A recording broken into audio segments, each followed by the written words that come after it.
La Journée internationale du travail en Éthiopie, les représentants syndicaux ont lancé, en présence de la ministre du Travail, un appel pour mettre fin aux conflits qui minent le pays et pénalisent l'économie. Ils demandent également l'instauration d'un salaire minimum pour les nombreux Éthiopiens qui ne parviennent pas à vivre de leurs revenus. Clotilde Hazard est sur place.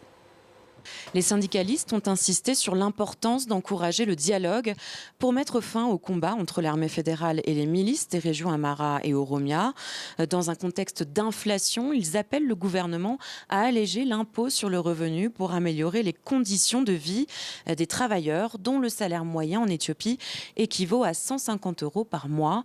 Ils veulent aussi instaurer un salaire minimum dans le pays, une proposition soutenue par la Confédération des employeurs éthiopiens qui y voit un indicateur positif pour les investisseurs étrangers. La loi sur le devoir de vigilance, qui sera mise en œuvre dans les prochaines années, ne soutiendra que les économies qui peuvent établir ou ont déjà établi un salaire minimum pour exporter leurs produits sur le marché européen. Sinon, en l'absence de ces éléments et d'autres questions relatives au travail décent, les pays ne pourront pas exporter leurs produits vers les marchés étrangers comme l'économie européenne. L'Éthiopie est attractive pour sa main-d'œuvre très bon marché dans le secteur manufacturier et en particulier textile.